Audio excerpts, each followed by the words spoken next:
Om Guru Brahma, Guru Vishnu, Guru Devo Maheshwara, Guru Sakshat Parbrahma, Tasmai Shri Guruve Namah. Om Bhur Bhavaswaha, Tat Savitra Varenyam, Bhargo Devasya Dhimahi, Diyo Yo Nah Prachodayat, Astoma Satgamya, Tamsoma Jyotirgamya, मृत्योर्मामृतं गम्य ओम सहना भवतु सहना भुनक्तु सह वीर्यं कर्वावहि तेजस्विनावधीतमस्तु मा विद्विषावहि ओम शांति शांति Shanti Om. Let's open Yog Darshan Granth.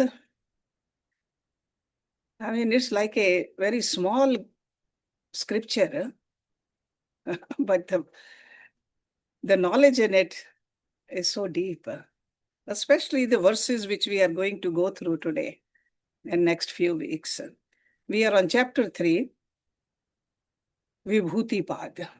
Vibhuti means the powers. Even though the yogis are not after the powers, but naturally powers come. It's almost like if somebody is exercising, eating right, good health will come, whether they want it or not. The same thing happens with the yoga abhyasi also. When they are following those yam and the niyams and the asanas and the pranayams and controlling the senses and spending time in contemplating and connecting with the higher power. So powers will come. Okay, and that's what we're going to be learning. But this verse number 9 is kind of a complicated verse. So that's why we are going to go through it rather slowly. It's a long also, complicated also. So if you remember, in the last verse, Rishi Patanjali told us that these are external to seedless samadhi. So these means dharana, dhyana, and samadhi. Okay, so external sadhana is yam, niyam, asan.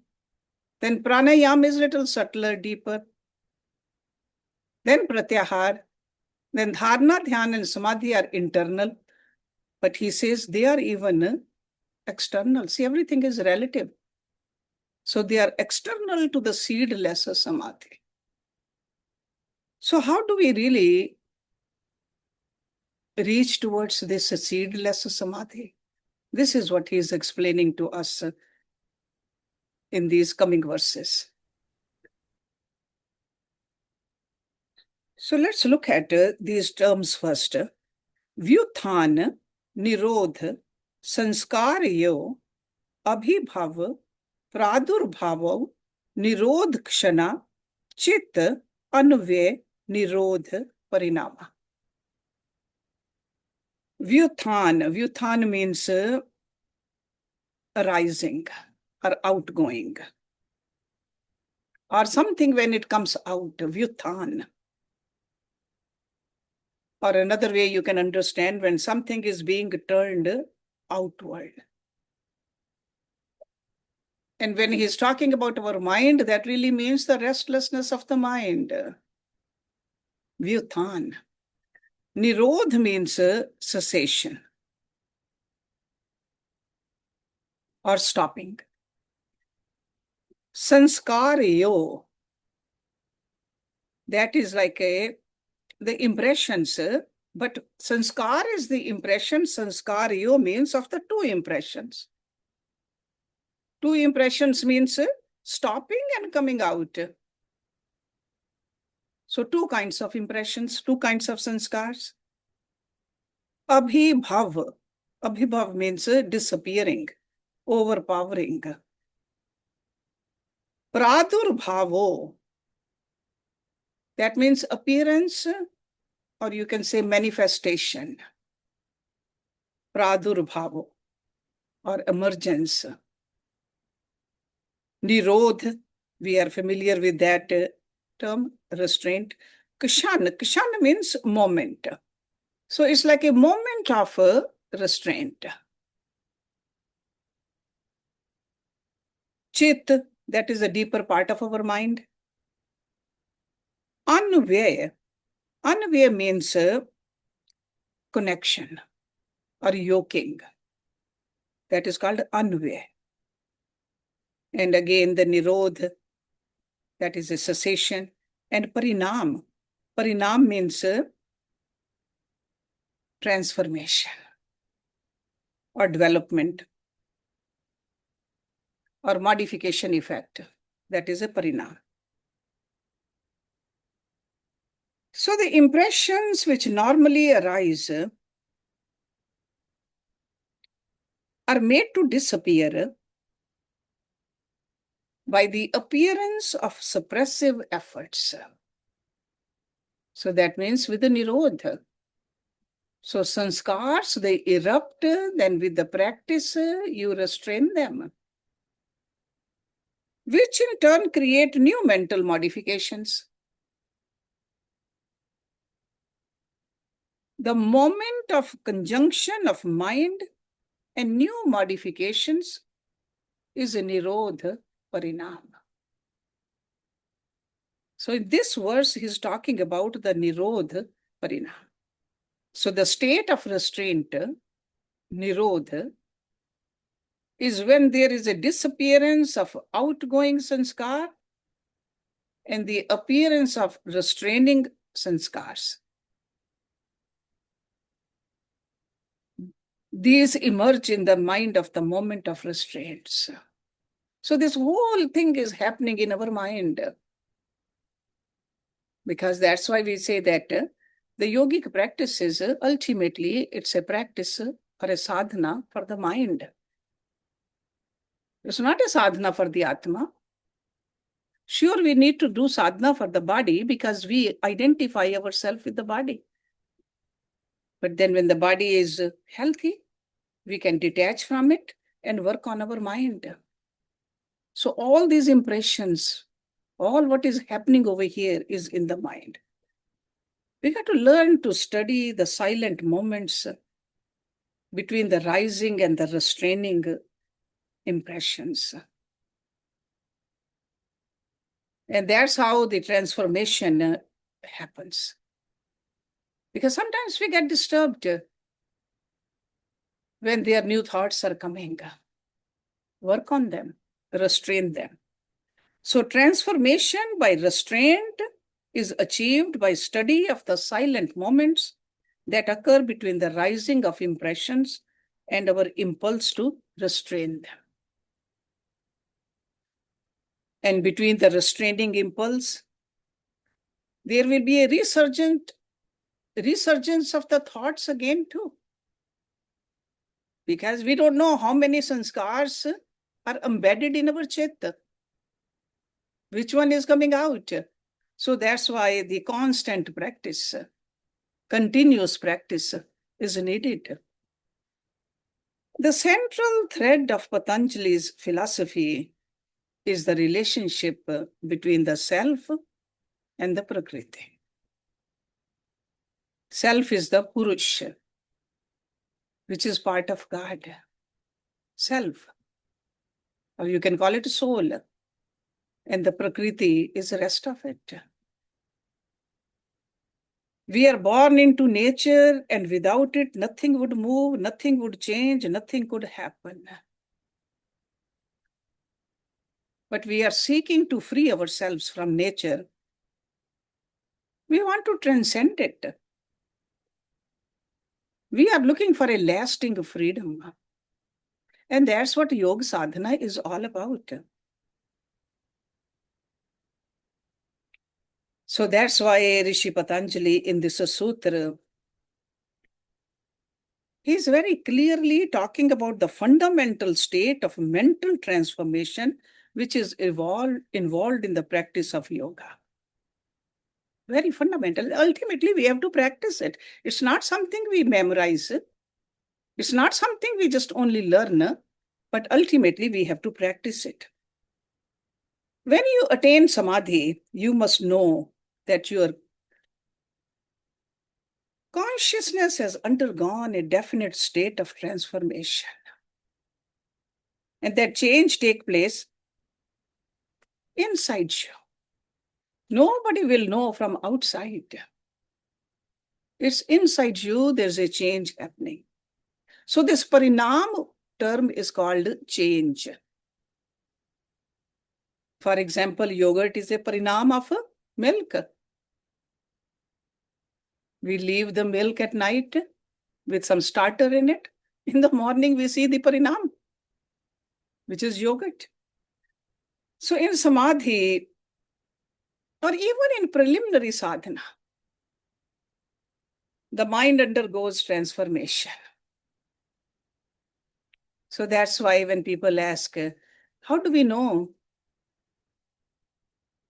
there is some change? We got to look within our mind. Is it calmer than before? Is it clearer than before? Is it more in my control or not?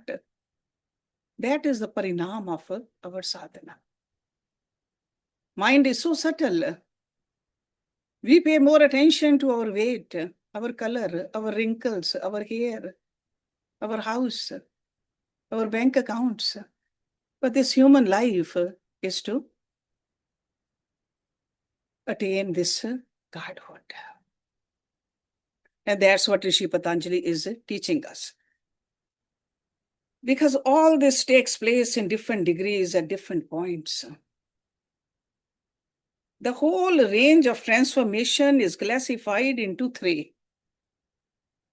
So this sutra, sutra number 9, describes the transformation in the form of nirodha. There are 2 other forms which are described in the next 2 sutras too. They are called the transformation in the form of tranquility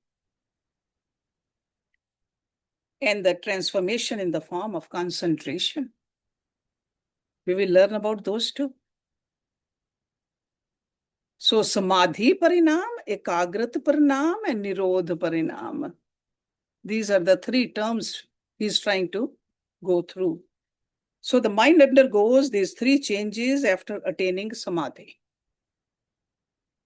So after samadhi, it's happening. You remember in the first chapter, Rishi Patanjali talked about the lower levels of samadhis. Lower levels of samadhis are very low. Lower levels of samadhis are the stepping stones. I mean, you can see that how beautiful and the long this journey is. So mind undergoes 3 changes after attaining samadhi. And before samadhi, what was it? Meditation. Before meditation, dharana, the concentration. So this is after you reach that samadhi state. So we should understand that samadhi parinam comes first. Ekagrat parinam comes next. This ekagrat parinam is not just a concentration. This is a parinam. Ek agra. So one-pointed. And nirodha parinam comes last. It happens like this. When you have started the practice of sanyama, the mind undergoes transformation in 3 stages. The first stage is samadhi, second is ekagrat, and third is nirodha. That's why we learned in the very second verse of first chapter, yoga shit vritti nirodha. If you remember that. So this is the order we should remember. So nirodha is a suppression of the object of meditation. That's another way you can understand. And it's a very interesting topic actually, nirodha. When you practice sanyam, for example, if you want to do sanyam on Om, which could be your basis, you try to be aware of it, Om. Whether it's a image or whether it's a sound. Nothing else, just Om alone. All distractions are overcome, even your guru or God or any other idea. Just one thing alone. All else except Om is suppressed. That is called Samadhi Parinam. And you attain the state of tranquility from it. When you have finished that state, then Om becomes clear. There is a continuous flow of it in your mind. Nothing else but Om. If this continues for half an hour, every moment, Om will be in your awareness. Because if you remember, there has to be a long period of that full concentration, only then it is Samadhi, half an hour minimum. So in this process, one Om is followed by another, and there is a continuity. It is like the continuity of the flame of an oil lamp. In this state, the mind undergoes a transformation which is called Ekagrat Parinam. And when you go ahead, suddenly another idea comes to you. That is called Vyutthana. That means arising of something else, which is just the revival of the previous. Then there is a suppression of it. Again, Om emerges. That particular period of suppression is called Nirodha. That is one Parinam. As a student, we should know how to remove this pratyay completely. Because that's the sadhana we are doing. Because in a Nirodha Parinam, the pratyay of disturbing factors is suppressed. And then there comes a period when your mind undergoes the second state of transformation, Ekagrat Parinam. Then after that, instead of concentrating on Om, you will have to concentrate on the intervening period and try to remove that Om from the mind. It is very difficult, actually. But when we are practicing it lovingly and daily, without any break, it becomes easier. The period of Nirodha Parinam. So this is a very peculiar method of yoga, which we need to understand, and not just intellectually understand, but practice also. It's almost like if there is some thorn in your finger, you try to remove that thorn with another thorn. And then what do? After that, you throw away both the thorns. The one which was piercing you and the one you were using it also. So yoga tries to bring about transformation in the awareness by introducing one particular pratyay or symbol, then discarding it. And what is a pratyay? Pratyay is the contents of the mind. That's called a pratyay. A single thought or an object of focus in meditation. That is a pratyay. That Om could be a pratyay. The form of your guru or God could be a pratyay. Okay? So Nirodha Parinam is the dropping of the pratyay which one might have cultivated for years.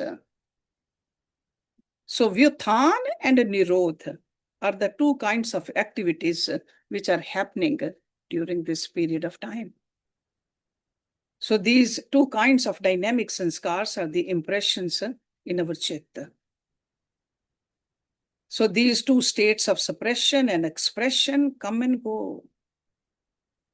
And so does the pratyay. Pratyay comes and goes too.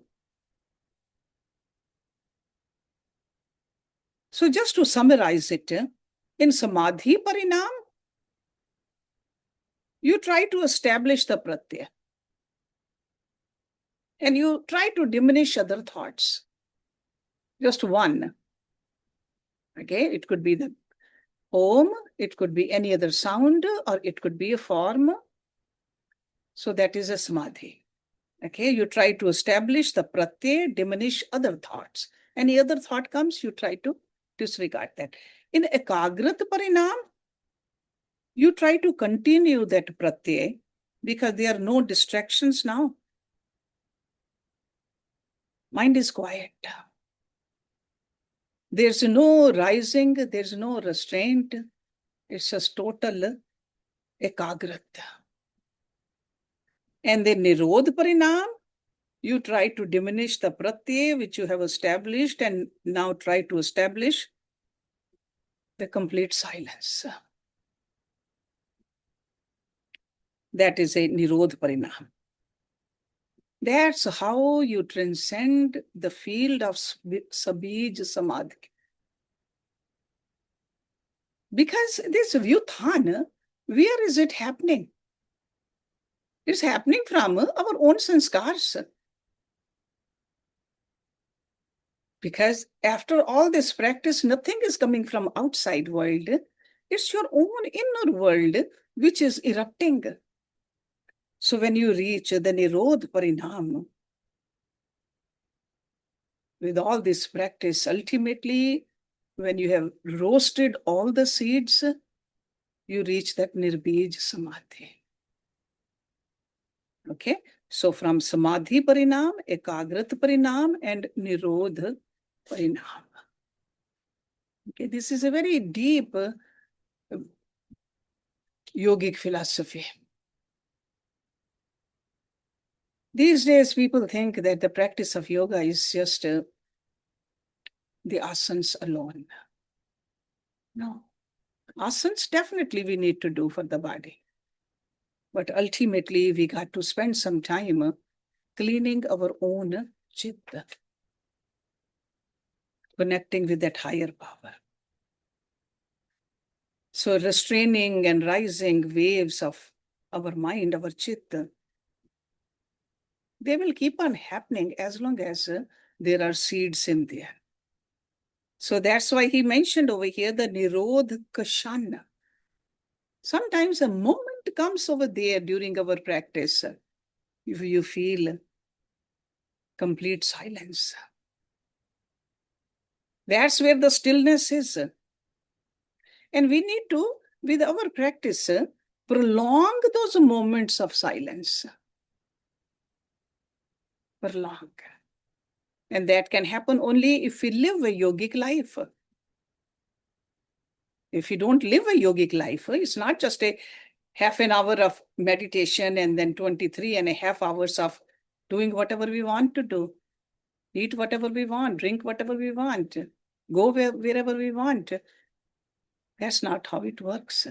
Because whenever we are dealing with the outer world, we are putting more and more impressions. Are we controlling them? Is it in our control? Or are we just keeping that flow constantly and try to meditate for a few minutes a day?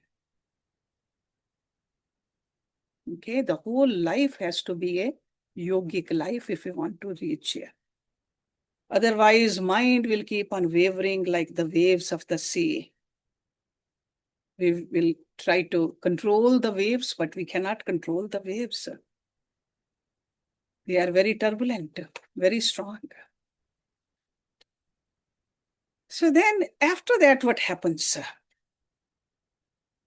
Rishi Patanjali says, Tasya prashant vahita sanskarat.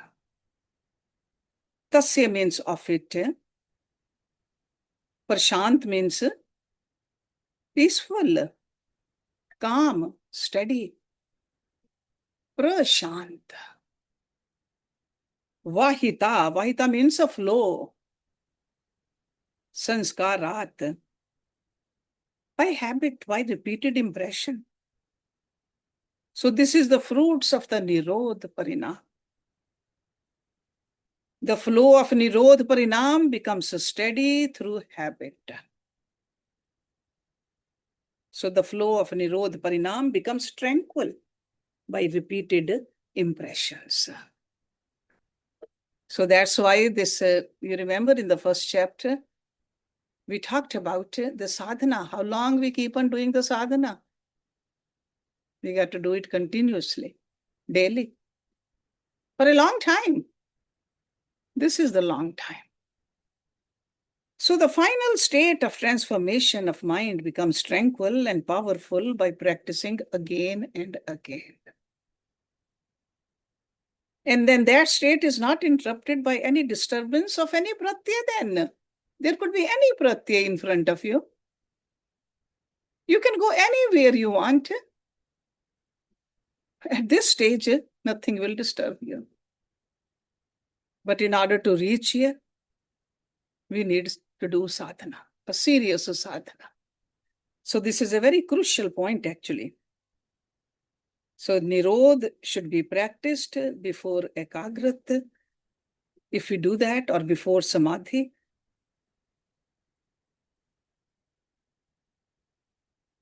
it's almost like sometimes people can enter into the double darkness.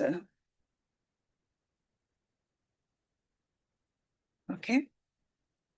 So this is what a yogi guru, that's why yogi guru gives us a form. We think we can focus on the nirakar, formless. No, we cannot. We need a form because there are a lot of impressions in our mind. So form of a guru or a mantra from a guru is very critical for the student.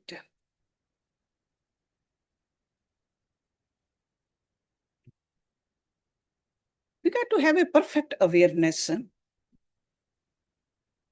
in the intervals between rising and restraining impressions. What happens? This steadiness becomes effortless then.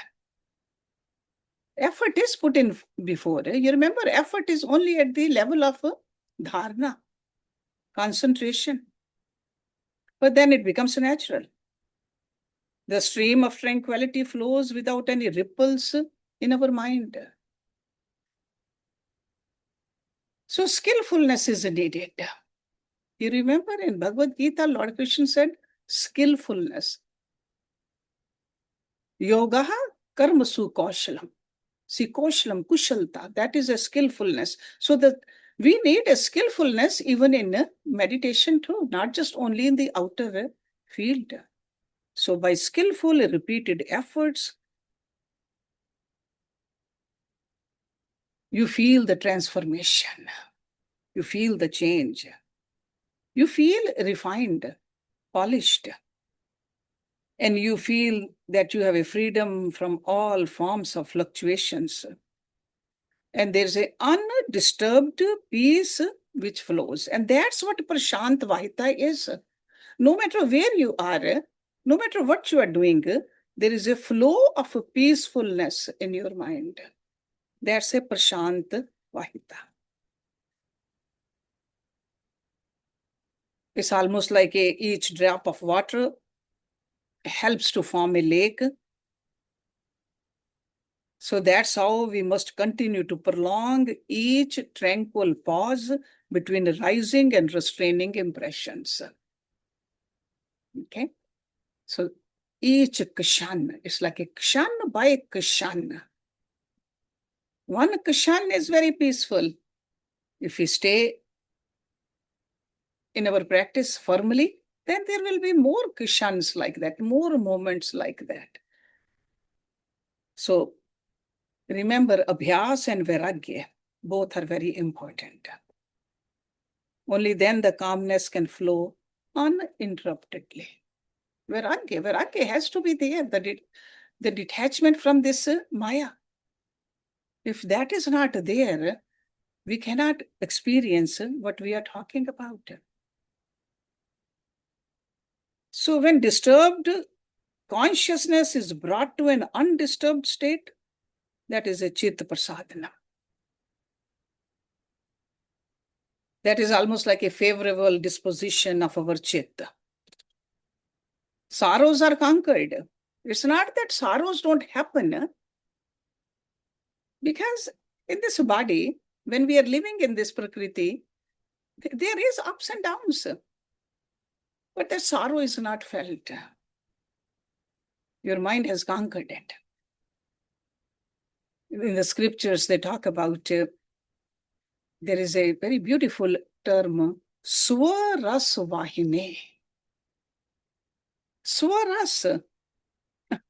It's like a flow of your own self. And what is the flow of our own self? That is a bliss. You remember Thursday in that Upanishad we were talking about? Or we were trying to read about it or learn about it? That how much more joyful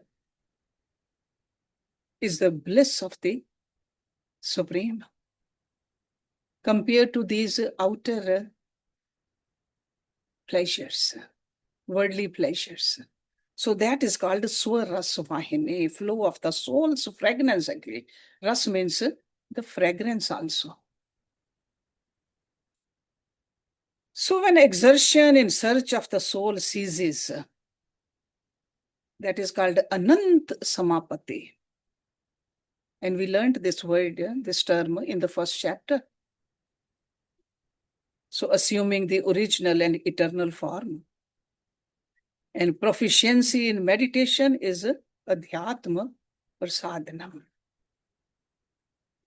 So all these terms, when we try to study deeply, we are understanding that here, with our yoga sadhana, where are we going? What are we doing? Because here and there, if we feel that fragrance of our own self, that should encourage us to do our sadhana with more sincerity and daily. Okay? So that's why I'm just coming up with these different terms for you to just get motivated more. Because I know some of you are already doing the meditation regularly, prayers also regularly, but we got to, as we get older, we got to keep on increasing the duration also. If you were doing it for 15 minutes or half an hour, let's increase it. If we are detached at a certain level from this world, work on detaching more. Okay, this vairagya is needed, abhyas is needed, so is the vairagya. Let's look at one more verse.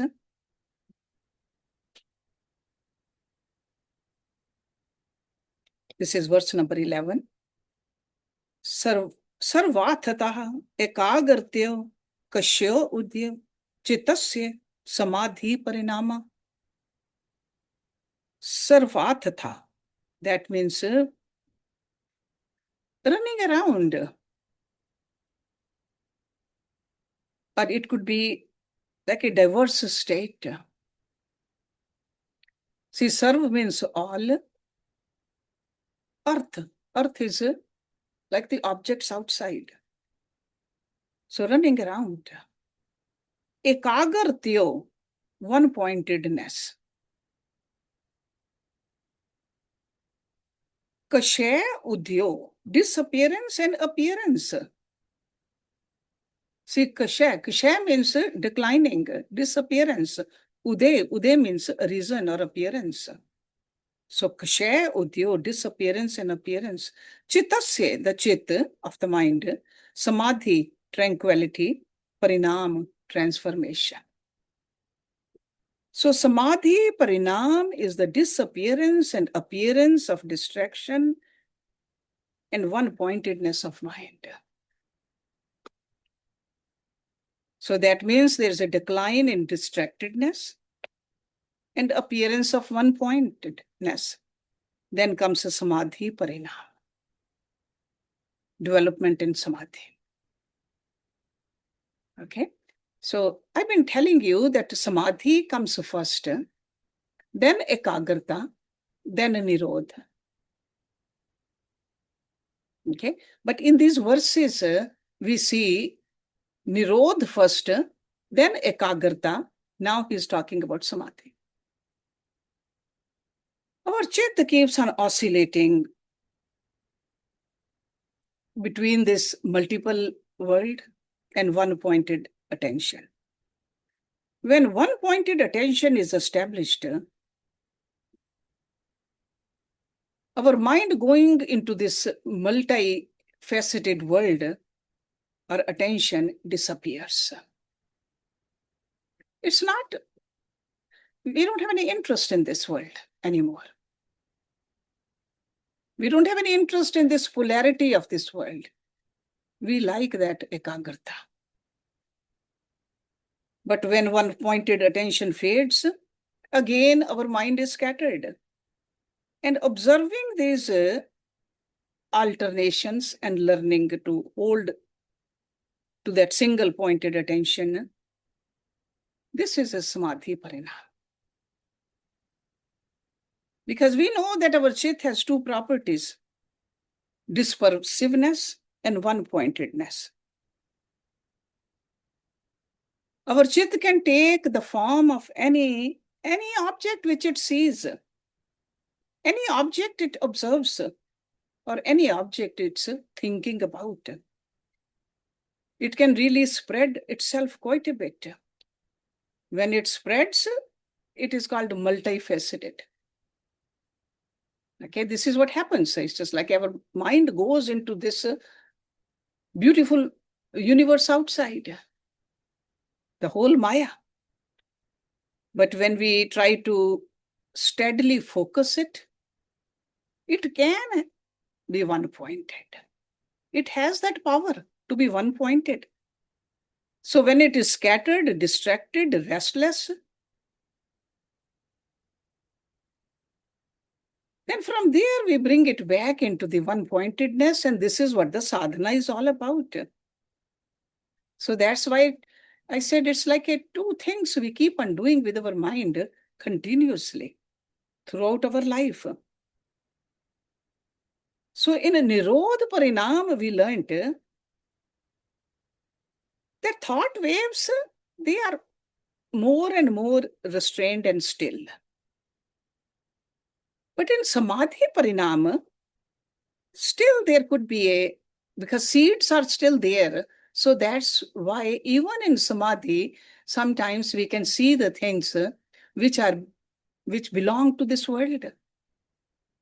But in Nirodha Parinam, more and more Samadhi we do, more and more ekagrata there is, then we reach that Nirodha Parinam. Stillness which leads to ultimate silence. This silence, peacefulness, this silence is not rigid actually. This silence is not passive.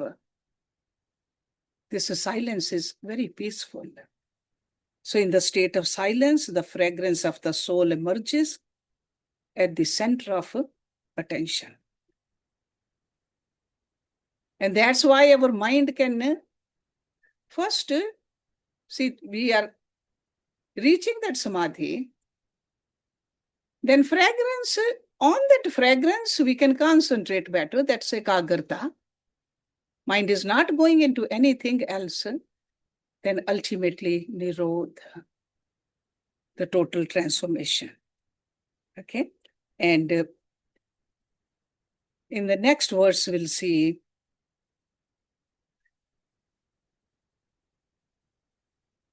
how the rising,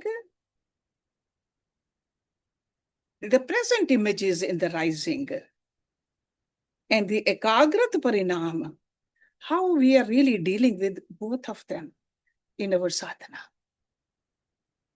He uses the word tulya. Tulya means observed as identical acts. Because we are not that. We are not these fluctuations.